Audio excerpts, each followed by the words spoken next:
নটা মিস্টেক যেটা শেয়ার মার্কেটে নতুন নতুন আসার সময় ম্যাক্সিমাম লোক করে থাকে। লাস্টের 6টা খুবই কমন, হয়তো এর মধ্যে অনেকগুলো আপনিও করছেন। Mistake number 1, unrealistic expectations. Maximum লোক শেয়ার মার্কেটে আসে কিছু ট্রেডারের বড় বড় প্রফিটের ভিডিও দেখে, আর তারপর ভাবে যে ওই ট্রেডারের বলা স্ট্র্যাটেজি, ওর বলা সফটওয়্যার দিয়ে যদি আমি ট্রেড করি তাহলে প্রতিদিন 1% কামাতে পারবো, বছরে 200%, 250% কামাতে পারবো। আপনি ভাবুন না, যদি ট্রেডিংয়ের দ্বারা এত রিটার্নস কামানো যেত তাহলে এত বড় বড় বিজনেসম্যান এত কোটি কোটি টাকা তাদের বিজনেসে কেন ইনভেস্ট করতো? তারা তো দুনিয়ার best software, best strategy, best ট্রেডার্সদেরকে হায়ার করে ট্রেডিং করে টাকা কামাতে পারতো। ফালতু 20-25% প্রফিটের জন্য তাদের বিজনেসে এত কোটি কোটি টাকা কেন ইনভেস্ট করতো? স্টাডি বলে যে 90% অফ দ্য ট্রেডার্স লস করে শেয়ার মার্কেটে, আর উনি 1% ট্রেডার্স এফডি রিটার্নসকে মিট করে। মানে এইটা হতে পারে যে যেই ট্রেডারের ভিডিও দেখে আপনি শেয়ার মার্কেটে আসছেন সেই ট্রেডার আপনাকে শুধু প্রফিটসগুলোই দেখিয়েছে, তার লসেসগুলো দেখায়নি। Mistake number 2, Penney stocks investing. আমরা সবাই রাকেশ ঝুনঝুনওয়ালার গল্প শুনেছি যে সে 3-4 টাকায় টাইটানের শেয়ার কিনেছিল, যেটার প্রাইস আজ 3-4 হাজার টাকা। আর এইটা শুনে আমরা 2-4 টাকার কোনো পেনি স্টকস খুঁজতে বেরিয়ে যাই, কিন্তু এইটা একবারও ভাবি না যে সেই শেয়ারটার 2-4 টাকা প্রাইস কেন?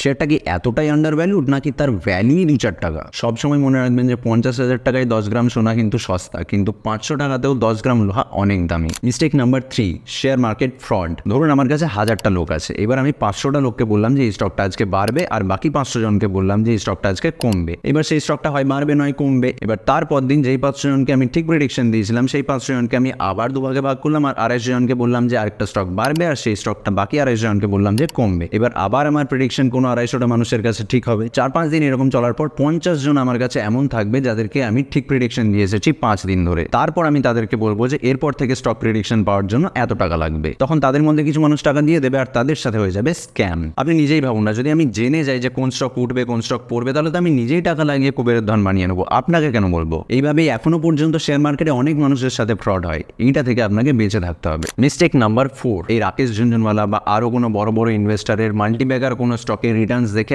আমরাও একটা হিডেন জেম খুঁজতে বেরোই, মাল্টিব্যাগার স্টকস খুঁজতে বেরোই, যেটা আমাদেরকে 100x 1000x রিটার্নস দেবে। আর তখন আমাদের কাছে একটা নিউজ আছে যে এই স্টকটা 1 বছরের মধ্যে 100x রিটার্নস দিতে চলেছে। আমরা ভাবি যে এই নিউজটা সবচেয়ে প্রথম আমরাই পেয়েছি, কিন্তু না, এই নিউজটা আপনার কাছে পৌঁছায়নি, এই নিউজটা আপনার কাছে পৌঁছানো হয়েছে। আপনি ভাবুন না, এত মিউচুয়াল ফান্ড ম্যানেজার্স, এত রিসার্চার্স, অ্যানালিস্ট, যাদের সারাদিন স্টক মার্কেটে স্টক অ্যানালিসিস করাই কাজ, তাদের কাছে এই নিউজটা পৌঁছালো না, আপনার কাছে প্রথম পৌঁছালো।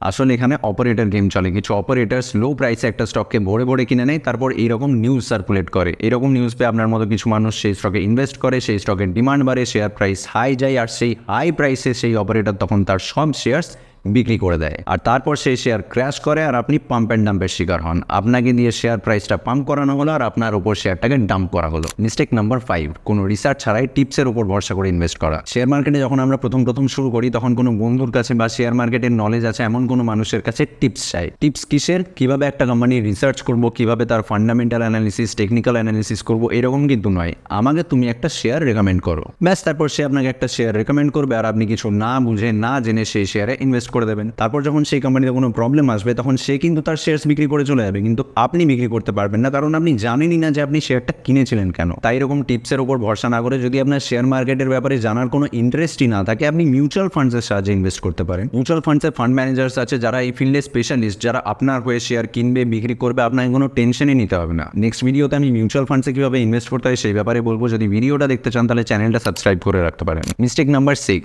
আমরা স্মার্ট হই কি না হয় একটু স্মার্ট দেখাতে কিন্তু সবাই পছন্দ করি। এবার আপনি যদি HDFC bank, ICICI bank, TCS, Infosys, Reliance এইসব স্টকে ইনভেস্ট করেন, তাহলে আপনার বন্ধুদের গ্রুপে আপনি ভাও পাবেন কীভাবে?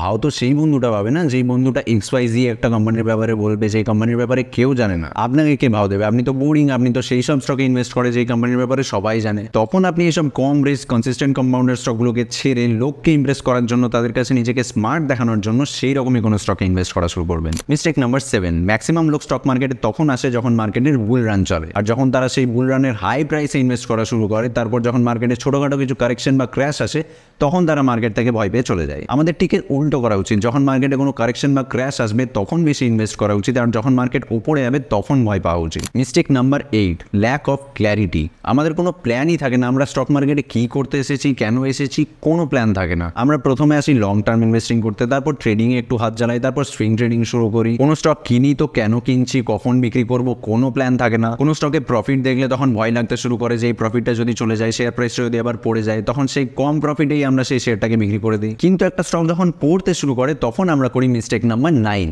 আমরা একটা স্টকের সাথে বিয়ে করিনি। যে স্টকটা পড়ছে সেই স্টকটা নিয়ে আমরা সারা জীবনের জন্য বসে যাই। আমাদের মধ্যে ইগো চলে আসে যে আমরা কিভাবে ভুল হতে পারি, আমরা তো ভুল স্টক চুজই করতে পারি না। না, আমাদের ইগো তখন বলে যে এই স্টকটা আমার যেই লসটা করেছে সেই লসটা আমার এই স্টকটাই রিকভার করে দেবে। সেই জায়গায় যদি আমরা অ্যানালিসিস করতাম যে এই স্টকটা কেন পড়ছে, কোম্পানির ফান্ডামেন্টাল কোনো প্রবলেম হলো কিনা, তাহলে আমরা সেই স্টকের টাকাটা কিন্তু অন্য ভালো স্টকে লাগিয়ে প্রফিট করে নিতে পারতাম। কিন্তু না, এই স্টকটার সাথে তখন আমরা সারা জীবনের জন্য সংসার করব। এরকম কত কোম্পানির এক্সাম্পল আছে যারা তাদের ইনভেস্টারদের পুরো ইনভেস্টমেন্ট জিরো করে দিয়েছে। এই ছিল 9টা মিস্টেক যেগুলো আমরা শেয়ার মার্কেটে নতুন আসার সময় করে থাকি। কমেন্টসে জানান যে আপনি এই মিস্টেকগুলোর মধ্যে কোনো মিস্টেক করছেন বা করেছেন কিনা। যদি আপনি শেয়ার মার্কেটে নতুন আসছেন তাহলে এই মিস্টেকগুলো করা থেকে সাবধানে থাকবেন। এই ভিডিওটা এই পর্যন্তই, দেখা হচ্ছে পরের ভিডিওতে। টাটা।